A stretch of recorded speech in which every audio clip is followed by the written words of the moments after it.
जय श्री कृष्णा। जन्माष्टमी बस आने ही वाली है।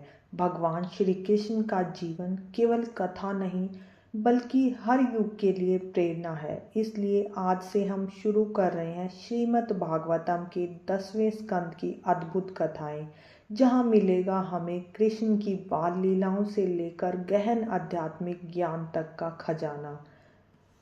भागवतम के 10वें स्कंद भगवान श्री कृष्ण की मनोहर मुख कमल का प्रतिनिधित्व करता है और आश्रय के विषय में अथवा सर्वोच्च आश्रय श्री कृष्ण का विस्तार पूर्वक वर्णन करता है। सुखदेव गोस्वामी आनंद पूर्वक सबसे विस्तार से इस स्कंद में भगवान श्री कृष्ण की वृंदावन, मथुरा, द्वारिका, हस्तिनापुर एवं अन्य स्थानों पर की गई लीलाओं का निरूपण करते हैं। इस स्कंद में वर्णित श्री कृष्ण की अद्भुत असीम गुणों, भक्तों के साथ उनके प्रेम भरे व्यवहार, उनके प्रति द्वेष भावना रखने वाले असुरों का करुणावश उद्धार करने जैसी लीलाएं हमारे चिंतन हेतु सर्वाधिक उपयुक्त विषय है तथा स्वयं को पूरी श्री कृष्ण की महिमाओं में मगन रखने के लिए सर्वाधिक मूल्यवान उपहार है।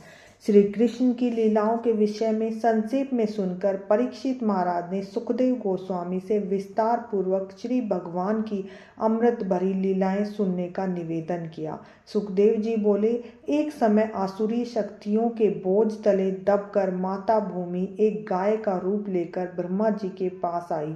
ब्रह्मा जी ने उन्हें अन्य देवताओं को क्षीर सागर के तट पर ले गए। भगवान विष्णु को प्रसन्न करने के लिए पुरुष सूक्त का उच्चारण किया। भगवान ने उनके हृदय में संकेत दिया कि शीघ्र ही वे धरती पर अवतरित होंगे। उन्होंने देवताओं को यदु तथा वंशी वंश में जन्म लेने का भी आदेश दिया। जब शक्ति प्रेम पर हावी हो जाती है, भोज नरेश उग्रसेन का पुत्र कंस अपनी नवविवाहित बहन देवकी और बहनोई वासुदेव को प्रेम पूर्वक रथ पर ले जा रहे थे। सहसा एक आकाशवाणी ने कंस को सचेत करते हुए कहा, मूर्ख, इस स्त्री का 8वां पुत्र तेरा वध करेगा।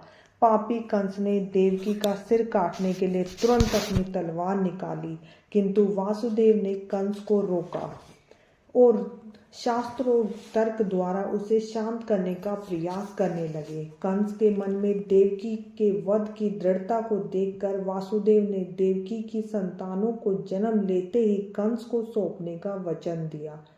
वासुदेव ने सत्य वचन के लिए प्रसिद्ध थे, इसलिए कंस ने उन पर विश्वास कर लिया और देवकी को छोड़ दिया। कुछ समय बाद देवकी ने एक पुत्र को जन्म दिया और वासुदेव उसे कंस के पास ले गए। वासुदेव की वचन परायणता को देखकर कंस ने वह बालक उन्हें लौटा दिया। तत्पश्चात नारद मुनि कंस के पास आए और उसे यह कहकर भ्रमित कर दिया कि आवश्यक नहीं कि देवकी का 8वां पुत्र ही उसका वध करे, कोई भी पुत्र कर सकता है। नारद चाहते थे कि श्री कृष्ण यथाशीघ्र अवतरित हों, इसलिए उन्होंने ऐसा किया। कंस भय से भर उठा और देवकी एवं वसुदेव के कारागार में बंद कर दिया और उसने निर्दयता पूर्वक एक के बाद एक देवकी के 6 पुत्रों का वध किया। वह यदुओं का शत्रु बन गया और अपने पद को सुरक्षित करने के लिए अपने पिता उग्रसेन को भी बंदी बना लिया।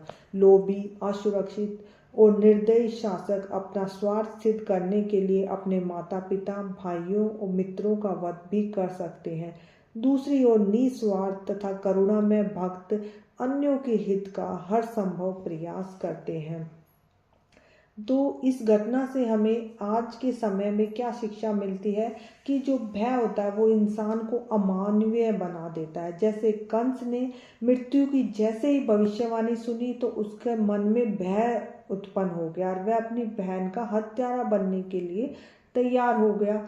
तो हमें यह शिक्षा मिलती है कि जब हम डर, लालच या क्रोध में बह जाते हैं तो हम सबसे प्रिय संबंध को भी भूल जाते हैं। इसलिए डर पर नियंत्रण और विश्वास में जीना सीखना जरूरी है। और दूसरा हमारा होता है अत्यधिक स्वार्थ होता है, रिश्तों को तोड़ देता है। जैसे कंस का स्वार्थ था कि मैं कैसे जीवित रहूं, इतना बड़ा था कि भाई बहन के रिश्ते को भी उसने कुचल दिया। तो इसलिए हमें स्वार्थ जब हमारा अधिक हो जाता है तो संबंध केवल हमारे साधन बन जाते हैं। इसलिए रिश्तों को स्वार्थ से ऊपर रखना चाहिए। भगवान की इच्छा अटल है। जैसे कंस ने कितने ही उपाय किए पर भगवान श्री कृष्ण का जन्म हुआ और कंस का अंत किया। तो इससे हमें यही शिक्षा मिलती है कि हमें यह नहीं समझना चाहिए कि ईश्वर की योजनाओं को कोई टाल सकता है। इसलिए जीवन में जो भी होता है उसे स्वीकार करना चाहिए और शुभ कर्म करते रहना चाहिए, क्योंकि भगवान की योजनाओं को कोई नहीं टाल सकता।